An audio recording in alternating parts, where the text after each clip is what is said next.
welcome to the Great Transition. Yes, all the swishes and the bells, jingle bells. Merry Christmas, everyone. If you are celebrating Christmas, then happy holiday. Welcome to the Great Transition. And Everyone in America kind of gets to celebrate Christmas, even if you're not Christian. It's like the whole country typically just like calms down for 24 hours. Everybody's generally nice and in a good spirit. So well, yeah, then why shouldn't we make every day Hollywood every holiday? day should be Daddy, Christmas. daddy, why? Why can't every day be like Christmas? Um, anyway, yeah. Welcome to the Great Transition, everybody. If Welcome. if you are here for the first time or watching the recording for the first time, we are here to welcome you to this epic transformation that the world is going through. You are feeling it. Probably you're noticing something strange is going on with humanity. We want to explore that from a perspective of unity because all of humanity, after all of the differences between us, beyond all of those politics and religion and culture and everything that separates us, we're all one species. And guess what? Nature actually does have a plan for us, just like it has a plan for everything else that it creates. So we just need to discover it. How about that perspective? That's what we're here to do in the Great Transition. So welcome, everybody. Seth, we're gonna do Good a to see you, man. we're gonna do a Q&A today. Are you up for this? Are you ready for I'm up this? for it. The greater, the more challenging the question Oh yeah, is, the get more closer to the fun we will mic. That have. that's So that's that's more fun when you get closer to the mic.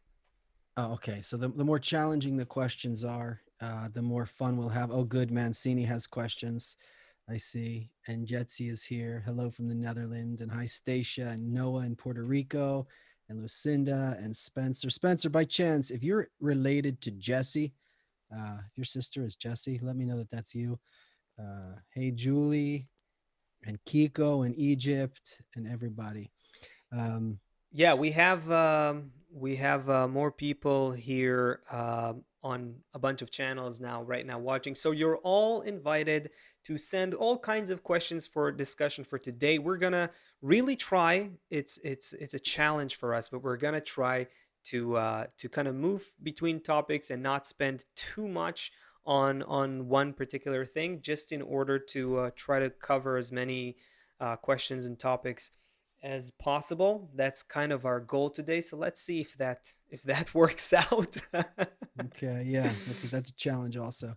And Rain is here from India, which is very cool. Okay, Spencer, so you're not Jess's sister. Okay, cool. Jess is doing illustrations on my new book, and I know she has a brother named Spencer, and I think he's in Boulder, Colorado. So I didn't know if that was you. Uh, Hmm. hey, Kevin in Spain, and Judah. Okay, Asaf. So listen, um, Yeah.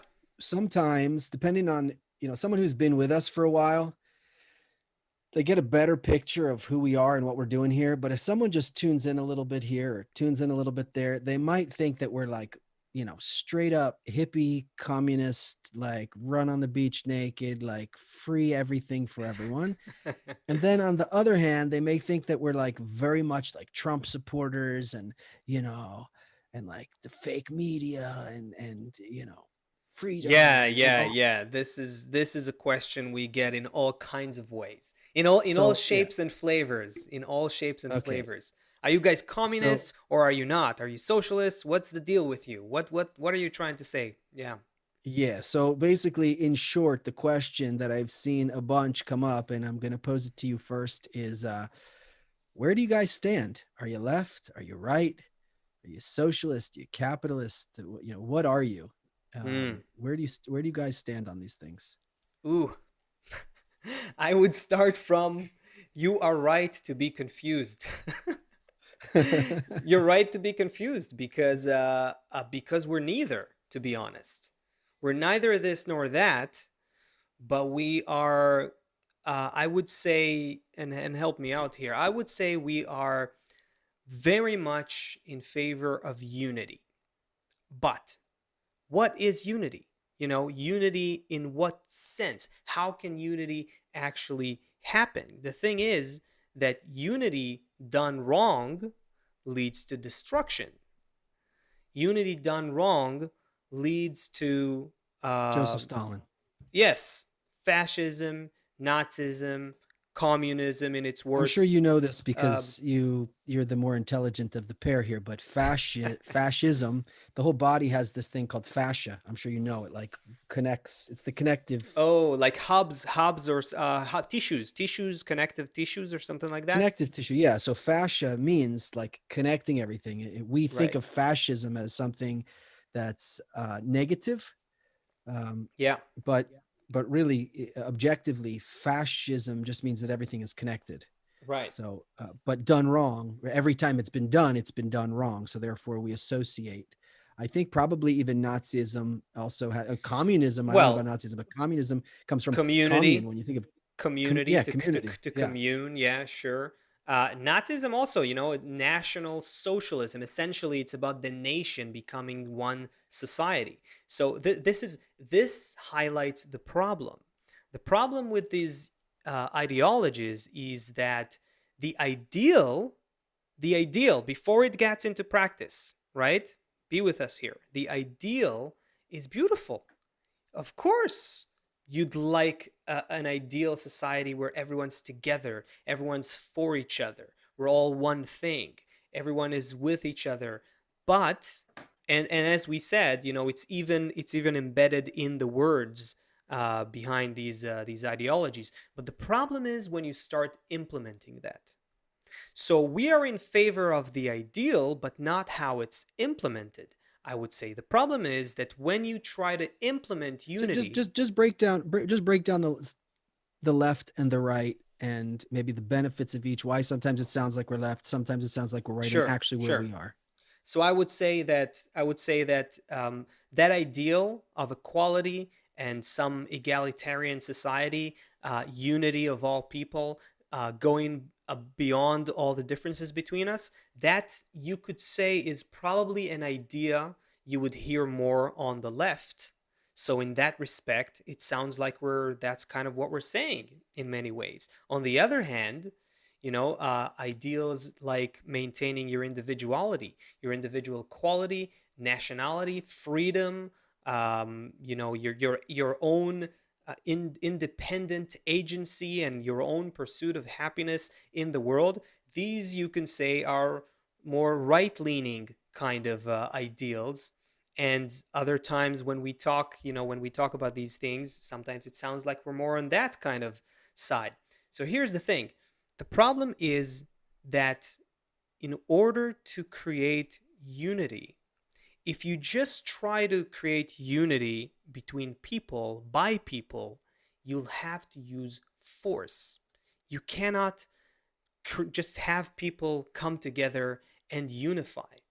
It doesn't happen by itself because people would like to maintain their individuality.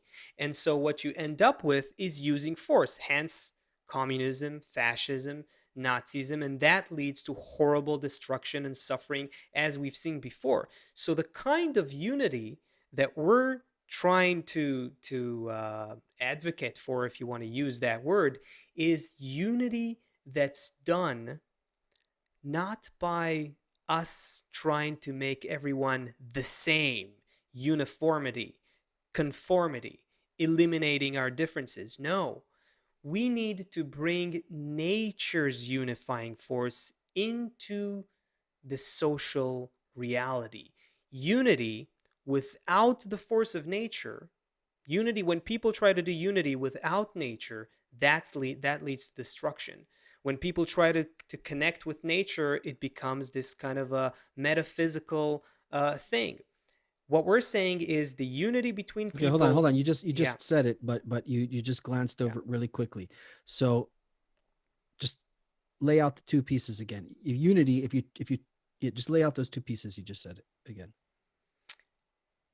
Unity and nature. No, you What? said if What you're like exactly? this, but without this, it's like that, and if you're like this without that, it's like that. Social unity without the unifying force of nature leads to destruction. because you got to Trying to use unify based on your own ego mind leads you to do and force. it How will you? Yeah, because what you're trying to do is is the essentially best that you think. the best that you think, and you'll come down to suppressing and oppressing some people. Okay, The good. only Enough. Now, okay, Yeah, good. Now the other side, the other what the other side, the what we should. opposite side. So that would be the left and why Ah, it gets okay. corrupted. Okay, And if now you the right. try, okay, now I see what you're saying. Yeah. If you try to just go with individual freedom, then everyone will be fighting each other. You need some, you won't have that will be oppression from another perspective, not from trying to make everyone the same, but from just letting everyone compete with each other to the point that the stronger survives and, the weaker die, and some and that will create oppression of a different kind. Our whole problem with society is, how do you bring the differences to complete each other? How do you bring all of those different colors and shapes and flavors of people and their individual freedoms to work together into a cohesive picture? Now, nature knows how to do that. That's the whole thing. So the ideal of unity is something I very much I'm close to, but the way to do it is something that human beings cannot do without attaining, discovering a new level of existence with the binding force between us, the binding force of nature between us. What am I talking about?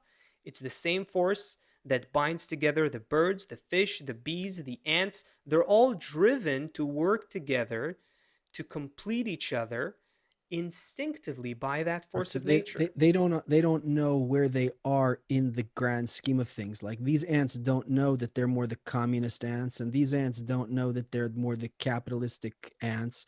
They're all performing their role wherever they fall on that spectrum without a mind, meaning with the upper mind of nature governing them.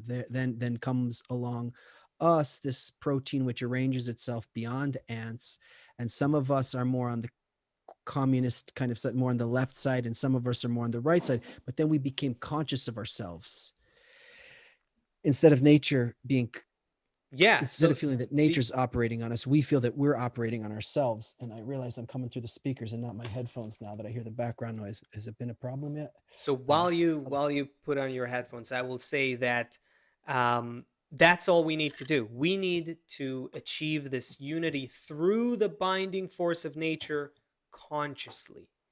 So, yes, we're in favor of unity, but yes, we're also in favor of everyone keeping their individual qualities. In fact, the kind of unity we talk about is the one is a type of unity that is not uniformity at all. It is this. Just imagine this beautiful mosaic with all of the different colors shining at their best, everyone with their own color, but together they make up this beautiful rainbow. Or so they make up this beautiful system, this beautiful organism that has all kinds of functions in it, and every function is different, unique, and important. And one does not oppress or suppress the other. Everyone contributes to the same superorganism, to the same one body. We human beings are lacking just that, discovering that we are one body, and then we'll see how our individual traits can complement each other. Then we can have okay. unity. That's the only way to have unity in human society, and it has to happen consciously. Yeah. Should we go on to another Yeah, question, yeah, let's or? do that. But before we do, Heidi, hi Heidi on Facebook. Heidi, we're also Chris is with us, and he caught your question over on Facebook. We moved most of our operation here over to the great YouTube, to a channel called The Great Transition. So if you find us there, we're definitely monitoring. Asaf and I are now, we see the comments come in there. But thank you, Chris, for sending Heidi's question here. Heidi said, it sounds like the ego is the problem and nature has no ego. Yeah, Mm, ego is the problem. Ego is also is the only thing we have to work with. Um, that's from our side. We can't get rid of the ego. Otherwise, we would just be a spark inside of the sun. We would not even, there would be no such thing as Heidi. There'd be no such person who developed and dressed herself and went out into the world and tried to discover the meaning of her life. She would just be an ant or a deer or on a vegetative level or God forbid or anything else. So here we are now in this with these big egos. So now we discover the ants don't know if the bee doesn't know if it's a queen bee or a worker bee or whatever it is. It just performs its role. We actually can start to understand who we are and how we fit into this whole system. Yeah. Okay. Nice. Let's also just cinch it up with this, that the method that we're working on here together, the whole wisdom of Kabbalah, is based on a system of three lines, meaning the left and the right, and then this kind of force of, not kind of, and then this force of nature, it's called creator, whatever you call it, nature, that so that the left and the right, instead of battling with each other, which is what we see in ourselves, what we see in families, what we see between nations, between political parties, the plus and the minus um, battle. What happens is once we bring that third force in, then the plus and the minus are always doing this eternal dance together, pushing and dancing and growing. And through that, we can rise because the plus and the minus, the ego keeps growing and we keep complementing it with love. And by that, we just, the plus and the minus do an eternal dance and just keep rising, rising, rising, rising. So it's called it's process called three lines. And we learn about that in the wisdom of Kabbalah. So, Saf, I got another question for you. Okay. You guys seem to be very confident about your views on current events. Where do you draw your views on current events? Okay. So, yeah, so this is also a question we get a lot, especially, with this show, which is most of the time we do spend talking about, the daily stuff that's happening. And you just mentioned, the authentic wisdom of Kabbalah. Both of us, I'll speak for both of us here. So both of us are studying and practicing the authentic wisdom of Kabbalah for the better part of the last 20 years. And as opposed to common misconceptions about the wisdom of Kabbalah, that it has to do with whatever, with mysticism and magic and numerology and astrology and all kinds of things. It actually has nothing to do with all of those things. It can explain where they come from and what they're trying to do, maybe. But the wisdom of Kabbalah comes from what you just talked about. People who understood that they have an ego that cannot and should not be eliminated, and yet, on the other hand, they have a need to belong to a society. And when they find the way to balance these two in a way that the ego can be Hold on, directed. hold on, hold on. Are Yeah. you answering the question? Where are you going? Yeah, I'm trying to explain where we draw our views from. Okay, okay. I wasn't sure. I got lost. No, no. Okay, so I'll maybe I went too far You were into. going really deep, and I was We're drawing our views from this wisdom that is the wisdom of connection. That's what I was trying to say. I went too deep. I agree. It's the wisdom of connection between people, and connection between people and the governing force of nature. That's it. And basically, from that through that prism, what you can see is how humanity is evolving, how nature is pushing humanity to its next stage of development through the historical process and into the great transition that we're in today. And that gives us a certain kind of perspective on not just why things are happening right now, but also where they are going. I'll each stop thing here. in Maybe you can add. no, each thing in creation has software that's running inside of it. So, for example, if you have an apple seed and you plant it, there's a piece of software inside there that will develop it all the way into being. As long as it has the right conditions around it, it will turn into an apple. Uh, Sperm, it will, all of the things that you need to become a man are an astronaut, a great athlete. They're all inside of there. If the right conditions are there, there's a piece of software. But an apple seed will never become a watermelon. It'll never turn into a kangaroo, right? Yeah, There's a software in each thing. So when we come with these answers, like, well, this is what's up with the virus, or this is what's going on with the economy, it's not because we're consulting some crystal ball. um, if you um, if you maybe you've seen like a tree and there's a street sign there, and the tree kind of after years like grows around the street sign. Have you seen like things like that? sure. Yeah, so it doesn't matter, like you can put a piece of metal, but there's a tree software that's going to continue to grow. Yeah, So even if you put something, so there's no like predictions here. I mean, as far as like what year it's going to happen, or exactly what month the virus is going to do this or this, but you already start by studying, by using these three lines and kind of and studying this system. You already understand what software is operating. You understand where the thing, like for example, a botanist can look at a plant and he says, oh, it's a seed, right? Here's a great example. You look at a horse being born and you look at a baby child being born. Within a few hours the horse is walking and he's eating. Within a few hours the baby is like sitting there. If you leave him alone, he's going to be eaten by birds. He can't fend for himself, he can't eat for himself, he can't do anything. So if you looked at both of them, you'd say, oh, that horse is going to be very famous and big it's and great. gonna He's go going to really far. make it. It's gonna go He's going to go places. far. That kid, he's gonna just be bird meat, It's gonna in a few die. hours, raven meat. Yeah. Yeah. But Mhm. if you understand the software that's operating in them, and you understand how nature supports the development of those two things, in just a few years that boy will be riding the horse, into the sunset. So in the same way, there's no crystal ball there. You just understand the system. So that's where we draw our views on the current events. Um, Yeah, I see that. there's a bunch of questions coming in now on the Yeah, YouTube chat we as we well. have some questions that we got in advance here. There's more of them, and we have some questions coming in. I just what is connection? David Mancini. Let's answer that quick, because that's kind of still Go for it. in the ballpark. What is connection? Um, it's a good question, actually. It's not that simple because let's start from what it's not. It's not about what agreements people or countries make with each other. It's not about how nice we are to each other. It's not a bad idea to be nice to each other. We are talking about a discovery of the natural binding force of nature. I'll say this again and again. We're talking about recognizing in our minds and hearts in a very tangible way, Hold on a second. Hold on. not in theory.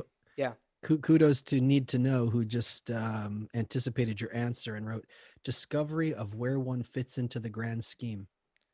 Yeah, if I'm looking right below Mancini, he also says connection is being aware, and that's a big part of it too. Yes, it's becoming completely conscious of our already existing connection. See, the whole thing that happened with, and that kind of ties back to the previous question too. From a Kabbalistic perspective, what happened to human beings, what happened to the human society, to the human family, is that we were never many different creatures. We are one thing. There's one creation, there's one system of nature, and we are the conscious part of it. It's that simple. What we have lost, so to speak, or never had, is the conscious attainment of it. And gradually, nature is developing this part, this unique part of creation called humanity, to become conscious of nature's plan and nature's governing force It, of connection. it seems we That's have the kind of mouths. connection. Yeah. It What? seems we have bodies. It seems like we're communicating to each other through the internet. We're only really communicating through thought. And all of this physical reality that's as if dressed upon that is only so that we can begin to feel and understand who we are. We feel like we're in this society, we're on planet Earth. That's how our senses perceive it. How we'll truly discover it later, we don't even really have what to start to comprehend or communicate what that is. but we're all together in one thought. And this whole physical life is a projection of our distances and so that we can consciously come to the awareness. Is that what the need to know called it before? The awareness, the consciousness of it, but also really the feeling of it. This isn't a wisdom that you hear an answer and then, now I know the answer to life, and now I can go, buy a new pair of sneakers because now, I'll just put that answer in my pocket and I'll continue on with my life. No, this wisdom, your soul teaches you. You constantly put yourself in a way that the impressions affect you emotionally again and again until you come to feel a new reality. Okay. Ah,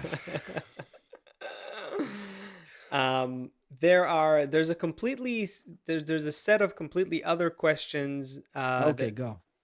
okay, so Matthew Huffman, I don't know if he's here right now watching live, but he's probably watching the recordings because he twice left a comment asking, "Can you guys please spill the beans on astral projection and working with your higher self? I'd love to hear your Mm, perspective on this. You want to okay. take that?" Astral projection. So um, this means that my body is here. And then this also, I think, goes back. My kids went to a Waldorf school. I heard about it then. I think it was connected to theosophical something. Um, and I think even it goes back to like, Egyptian civilizations. I mean, I didn't study all those things, but I remember hearing about it around those things. But you Yeah, basically, I your think the body, idea, yeah, the idea that you have some body equivalent, spiritual equivalent to your body, non-material equivalent to your body that travels out of your physical body is an idea you find, I think, in Hinduism, in other teachings, in all kinds of things. So, is okay. it So relevant to Kabbalah as well? What's the the story here? first thing that comes to mind is like that outer body, that near death experience that people have where they feel that they're above their body. And it feels like they're looking down. And there's Mm. been, again, I'm not an expert on this, but I did read some studies about it where a person could like describe all around the room while they were like unconscious I in a bed. read a lot about that too, and So, we have some friends at least two friends who experienced something like that, and yeah, what's interesting is that a lot of people describe similar experiences so when the it comes to. phenomenon of there being a reality outside of the body is not really disputed. Now, if I want to, for example, travel to Jupiter, I want to astrally project myself to Jupiter for something, or I want to astrally project myself to my girlfriend who's in, another part of the world, or things like that. That's, already that's coming back to more of the ego's exploitation, not exploit, not in a bad way, but the same way like we have communism, like we talked about at the first question of the show, but the best we can come up with is just what our ego can come up with. If we don't have nature on top of it, then we're just taking some cool phenomenon and basically exploiting it for profit for ourselves. So to astrally project myself, to Disney World, or to astrally project myself to, to know, to wherever. I'm not sure why would a person would want to astrally project, but I'm sure there's a very Well, it sounds good reason. sounds like an Well, it sounds like interesting fun for sure. experience. But Yes. okay, so You know what? Okay, just go ahead. Go ahead. okay, so um, what we're studying and engaging in is a reality that is the reality. So basically, there's a tiny, tiny speck, like a grain of sand on a grain of sand on a grain of sand. That is our physical body. That's from the skin inwards, right? But most of everything exists in all of creation, all of reality is from the skin outwards. There's like only a small amount in all of reality that's right here. Most of everything is out there. That's Mm-hmm. where 99.9999999% of everything is. It's out there. So though what we're engaging in all of the time is actually perceiving that reality outside of the skin. That's what this whole wisdom is about, is perceiving an eternal reality. When you get to that place, you're eternal. You perceive yourself as eternal. You perceive reality as eternal. There's no the nature creator has no problem with time. That's, just us. Now, why does it have to be that we do it within the body? Well, that's, again, we just discussed that in the last question from Heidi, that by living inside here, it enables us to measure, because once you're out of the body completely and you're one with everything, it's a totally different. Well, Wait, so let's leave it there so for now. okay, so we're let's break it. Let's spend a few more minutes on this. So Okay. there is some technique that is referred to as astral projection. We're not really engaged in that. It's not a directly a part of the wisdom of Kabbalah. So we can't, there's nothing specific that we can say about that technique. But there is an out of body reality that Kabbalists describe, and that is something we're very much engaged in. And in that out of body experience or out of body perception, we're all one thing. And from that perspective, it's very clear that time, space, and motion are limited, are limitations of our body experience, of our bodily experience. This is why I personally find the idea of astral projection, there's something a bit limiting in that idea, because you go out of your body, but it's just like to travel the world. You know what I mean? Like just to go When I faster was saying it, than I didn't want so. to belittle it or make it sound not Yeah, no, real at all. I agree. Yeah. Okay. Um, but not being an expert in astral projection, I just brought it back to the wisdom of Kabbalah, which, um, yeah. Anyway, the point is, I didn't want to put a negative slant on it. I mean, it sounds cool. Instead of like I'll going add a for a pause. walk in the park, Okay, I want to like fly to Jupiter, wherever. That would be great. I'll add even a positive slant to it. I think the desire for that kind of experience is a big thing. That is a big thing. That represents a deep down a deep desire, deeply seated, deeply embedded desire that all human beings have.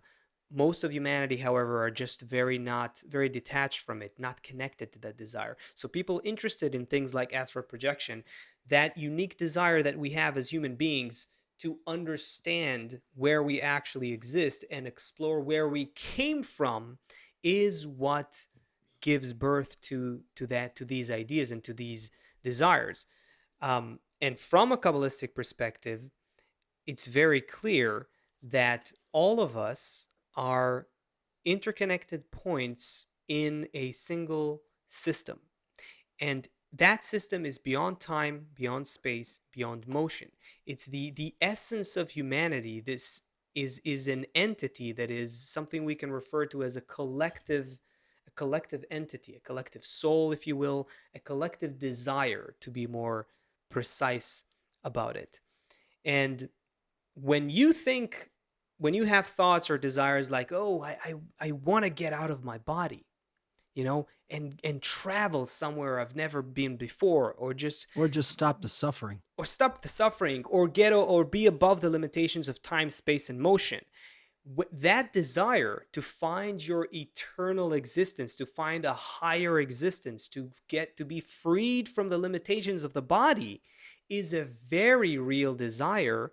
And there's a very real methodology to develop that desire to the point that it begins to feel that transcendent reality. That method goes through finding our connection to all of nature, starting from our connection to each other, Okay, to our fellow human beings, and onwards. Yeah. so Denise is posting some questions in the chat for us on WhatsApp. So here's a couple. So Leon asked, Leon B on YouTube, hey Leon, how do we transition from the spiritual desire to the spiritual world? And I'm also going to ask you a second question. Steph Van de Ven on YouTube says, hi from the Netherlands. I heard Michael Eitman, that's our teacher, once telling that the soul is a collective being Right. and not something attached to an individual. Can you explain this? Yeah, let's go. I'll try to make to be concise because our goal today is to get as many questions as possible. But um, not to hate to break the romance, to kill the romance. Well, don't But kill the romance. Please don't make it okay, too so I academic. won't. Keep So it I keep it won't keep it. keep it Yeah, romantic.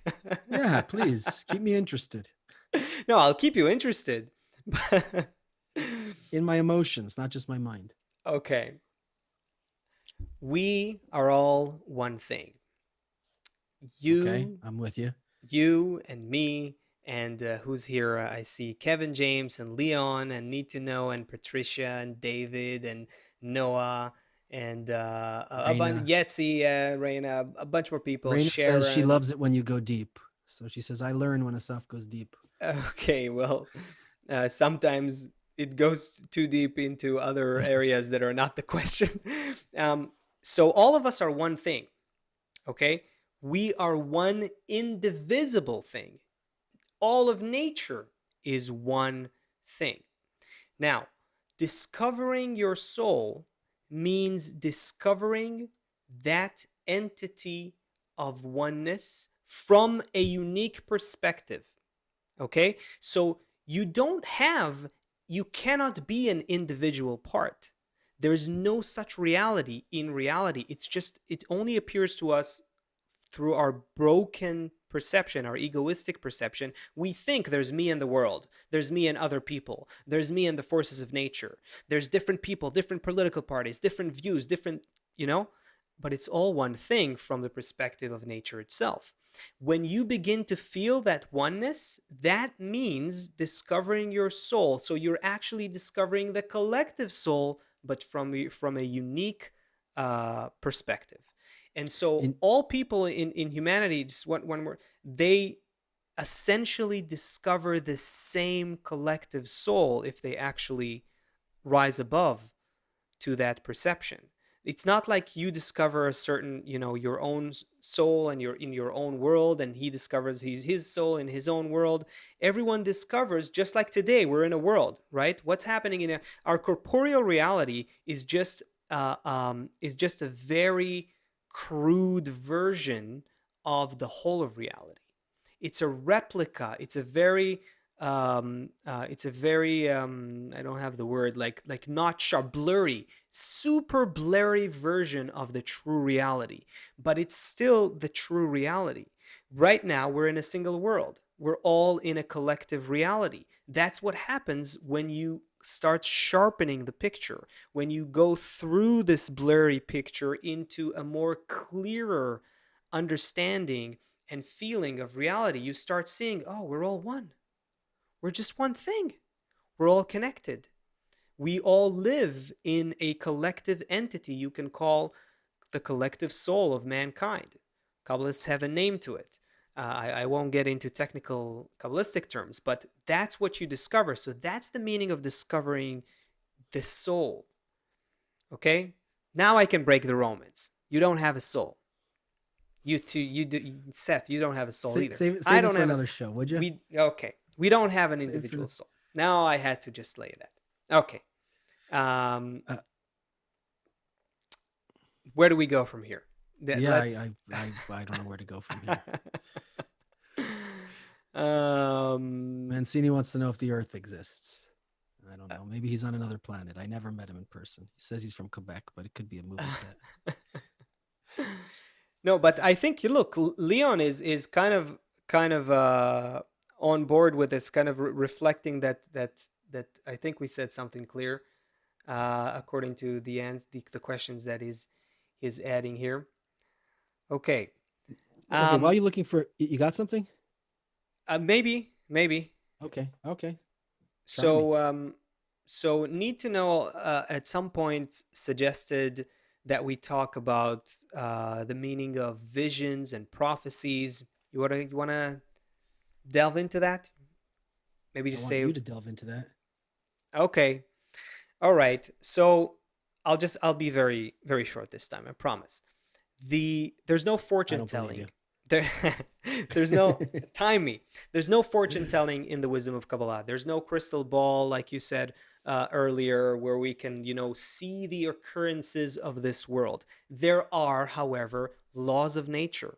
It's very simpler, and it's very simple. Just like a geneticist, understands how genes of a certain plant are structured, and therefore they can see what will be the future outcome of that seed. Just like today, we get a better and better understanding of the human genomics, the human genome as well. And that they have today, they're even dealing with tempering with the human genes to determine whether your baby will have blue eyes or green eyes.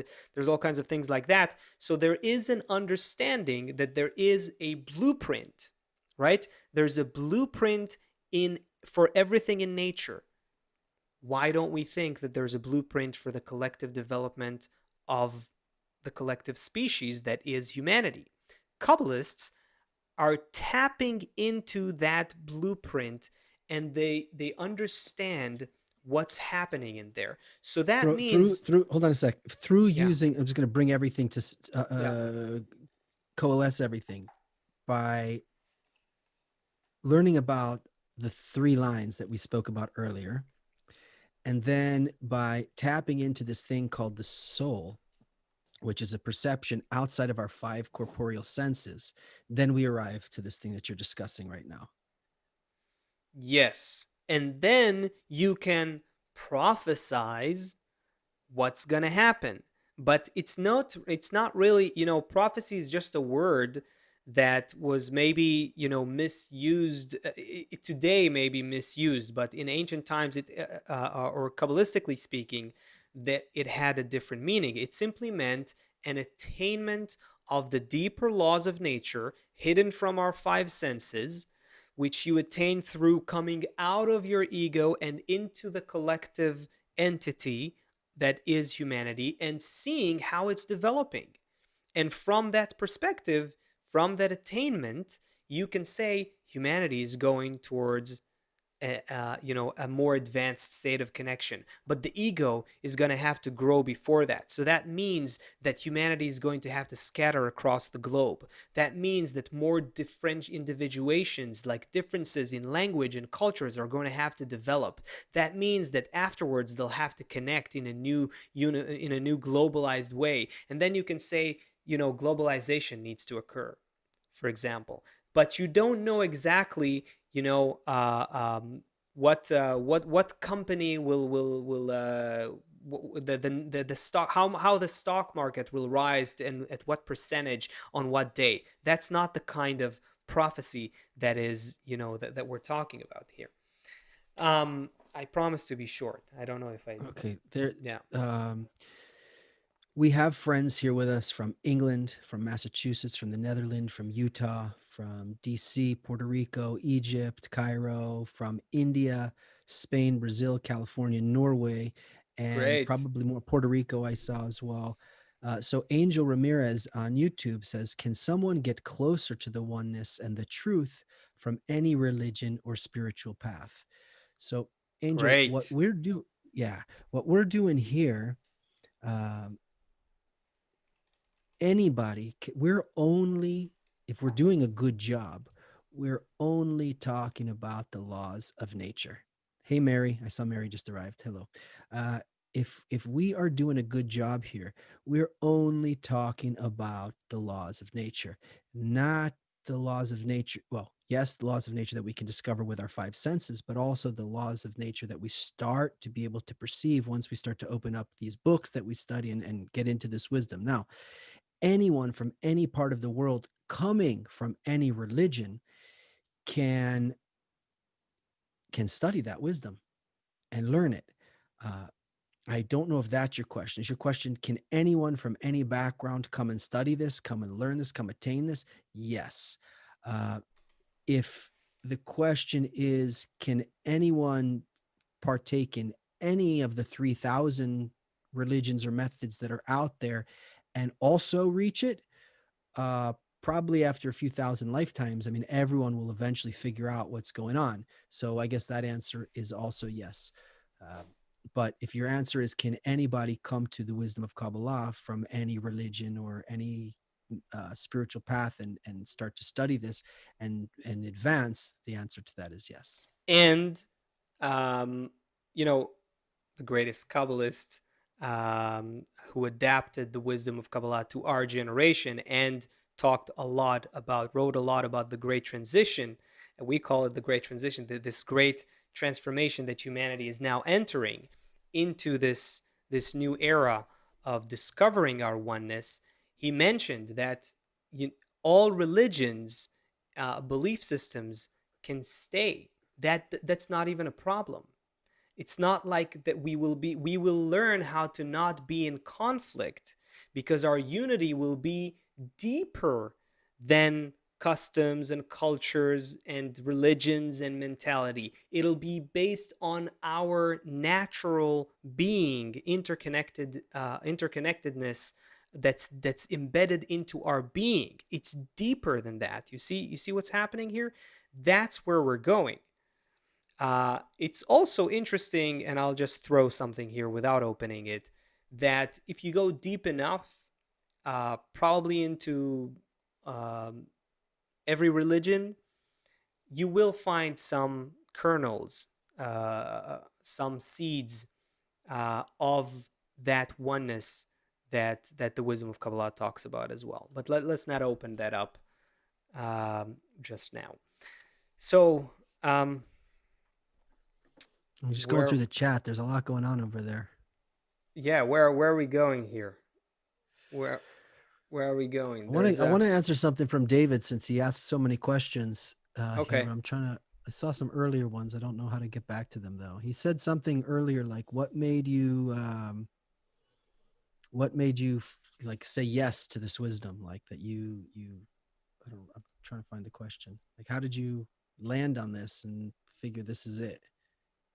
Oh boy, we're not gonna get into this now. Okay, No, fine. All right. no. So you ask, find a question. He did. I think there was a question, maybe from Mancini as well. Actually, that I thought that's where you're going, because it's more related to what we just discussed now. So, can you study Kabbalah if you wear a turban or whatever he said there? You're a Rastafarian or you're whatever. The answer is yes. We are part of a global community with thousands of people from all over the world, languages, cultures, religions, mentalities, all colors, ethnicities, whatever you want. We are studying this wisdom together, practicing it together, and it is specifically through the diversity and the differences that in our time we can achieve our unity. That's the whole problem, going back to the very first question we started from. Mm-hmm. This is the whole problem, that none of the political ideologies can even conceive of, can even accommodate. We're not talking about unity in the sense of, we need to make sure that the economy works for everyone, and we're going to fight everyone who doesn't think that way, and we're going to you know take off power anyone who's trying to only help the rich, or something like that. This is so far off from what unity actually is. It's a very distorted and fragmented idea of unity.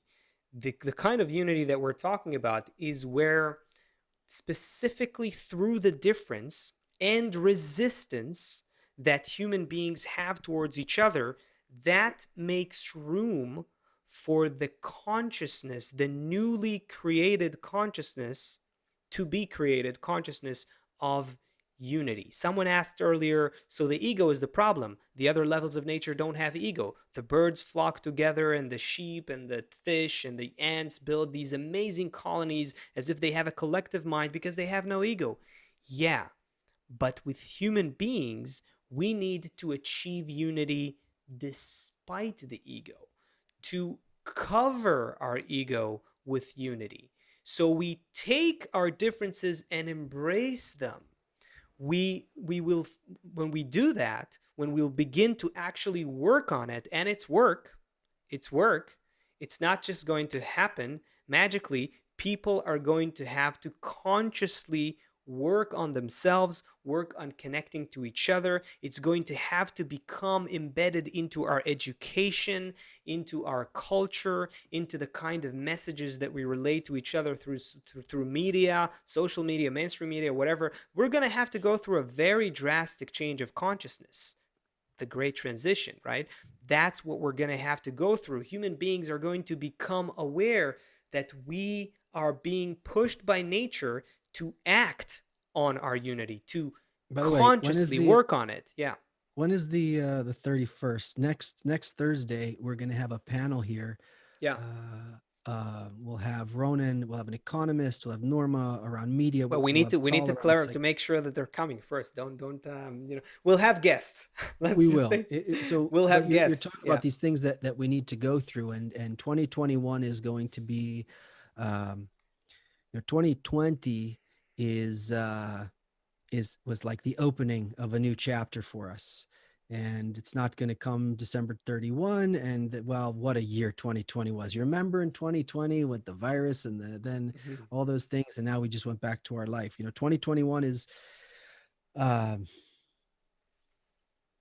well, we'll open it up on the 31st, but Yeah, finish the plug. we're Just finish the plug for we're the we're next in the we're for in the a big 31st. process, and this is a pivotal year for us. Everything really is in our hands. There's the way that everything can develop. For example, when the earth was formed, there was a war for a couple billion years between the hot and the cold, and then the crust formed, and then it exploded, and then this happened, and then that. And it took a lot of time.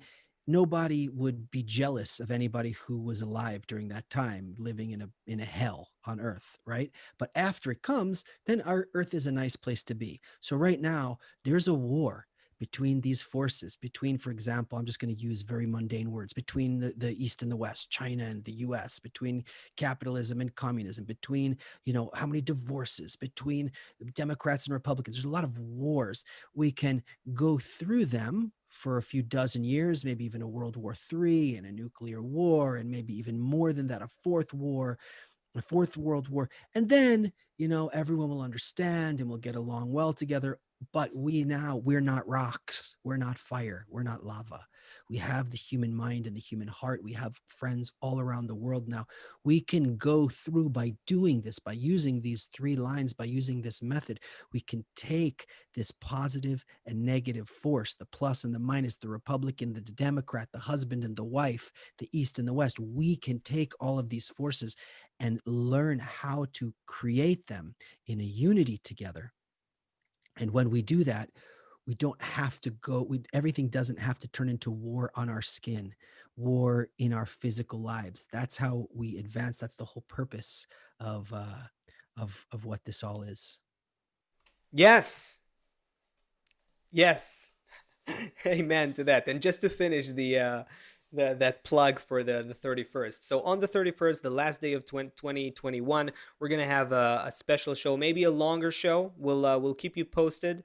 Make sure this is another opportunity to mention that if you want to make sure you are up to date with everything, the Great Transition, then make sure that you subscribe to the Great Transition YouTube channel, where we go live twice a week and also post clips from the show and other things. So we're gonna bring someone who can speak from the perspective of the wisdom of Kabbalah, uh, and also the fields such as economics, psychology, media. It's gonna be interesting, and we're gonna try to really kind of summarize what we went through as a global society. What just happened in 2020, and where are we going in 2021? So you don't want to miss that. Come, make sure you are subscribed to our channel to get notified. Hey, Yeah. Jesus on Facebook wants to know if there's places to study Kabbalah in Northern California. And also somebody asked something about Madonna before. So in the same way, for example, that Christianity or Judaism or uh, Islam, there's a spectrum of how people, you ask somebody who's in in uh, in ISIS about Islam, or you ask my neighbor about Islam. They're both Muslim, but they have a completely different perspective on it. So the same thing when you come to the wisdom of Kabbalah, um, check your lineage, check what's going on. There's thousands of books on Kabbalah and tarot cards and Kabbalah and astrology. We're studying the wisdom of Kabbalah, how it was passed to us from our teacher through the method of Bala Sulam. So we have students in Northern California who have amazing friends in Northern California, and Chris, if it's possible, maybe to put we're all you can connect to us all virtually. Chris, if it's possible to put a link to the landing page for Kabu in the chat where Jesus is asking, so he can connect Yes, with so the. you can study from wherever you are in the world. You can it and whenever you want as well. Asaf, Chris Yeah, doesn't have that link. Do you have it handy that we can I put think somewhere? we'll try to do it. Not right now. We'll try to do it right after the show. Post it below the Okay. in the comments So below. Yeah. Leon, yes, we have amazing. I'm thinking right now of an incredible family. There's many great friends in the San Francisco Bay Area. So if you go through Kabu, you get some fundamentals in what we're talking about. Then eventually you get more connected to the people behind it and who we all are. Okay, bro, we have a few minutes left. Where do you want to go We from here? have very little time left. Maybe we should try to summarize what happened. What happened here in this Q&A experiment? What do you feel like happened or should happen next? Well, what I feel like what happened here was Yeah. there was some deep questions from our friends who joined us, and it really enabled us to open up. When we usually spend 30 minutes or 40 minutes on a certain news story, uh, I really enjoy that as well. But this really opened up. I mean, it was a big, wide canvas today, and we were able to touch on a lot of things. And I'm hoping that everybody got a real good glimpse behind the curtain of where this is all coming from and how it works and what's available to everybody themselves, how to that this is a method that a person can start to absorb this light, and when that light starts to shine inside, a person starts to feel and see what's happening in a new way. And Yes. I just Denise just posted the link to the learning center, so Oh, to Kabu, I great. mean. So I'm gonna post that in the chat over there. Great. So Great. So yeah, and definitely everybody absolutely go to CubU to and try the courses there, and that would really throw you into catapult you into a whole different experience of reality. Look, at some point there we had a question on how did we come to Kabbalah or something like that. We don't have time to get into it now, and we have like a minute left. But I'll just say, maybe you do you have a song for us to wrap up? So not live. I'm not ready for live, but I okay, can queue okay, up a but song here for sure. sure. So until you find something for us, I would just say this, that the I'm not gonna go into the whole story of how I got into Kabbalah, found Kabbalah, and all that, but I'll just say this: there is the feeling is almost 20 years into this, right? That you are at a spring or a well that is just flowing, and it's within you, and you discover how to get more and more water out of it. It's this infinite journey of solving all of your questions about the nature of this reality and the world, and then opening new ones and solving them as well. And as you're going through that journey, you're rediscovering who you are, who everyone else in reality is to you, what is really going on with this life, and what's it for. And all you want to do is really that there's a huge part of you that just wants to communicate that. That's kind of the feeling, and it's like a fountain. Kabbalah is like a fountain of youth in a sense. I don't know, it's you know what I'm trying to express here, a I mean, specific I feel thing. like I aged There, 100 years in the last 3 years, if that's what you mean. it's like it never gets old. It never gets, I don't know how to Oh, for even, sure. For you sure. know what I mean? That Yeah. you're living, we're living in this dynamic reality too, right? And in this magical way, in this magical yet very rigorous way, this wisdom never falls to tell you what's going on, to inform you about what is happening. And so you're discover, on the one hand, you live on one level where, just like the whole of humanity, you're going through the motions and going through the news and going through life, and oh, there's a virus, this happened, that happened, yeah. But there's another level where everything that happens takes a new meaning, and there's depth to it, and there's like it's like, I don't know, like living, on a 2D plane versus a 3D plane, where there's meaning and purpose in everything that's happening. There's a guiding force of nature that is there, and the whole point of this wisdom is to be sensitive to it. That's what it does at the end of the day. It just turns that knob of that sensitivity more and more and more within you. That's all there is, Willie. All right, all right. I don't know if I managed to communicate anything here, but thank you, everybody. Very nice. Thank Thank you, you, Seth. everybody. It was great We to will be see together you again. on Sunday, 2 p.m. Eastern, the Great Transition. Let's sing and dance and enjoy. Ooh. We wanna know what makes your heart sing. We do. We wanna know, does connection get you boiling? We do. We want you to know that you make our heart sing. You do. And we need you to know this connection got us boiling. We do.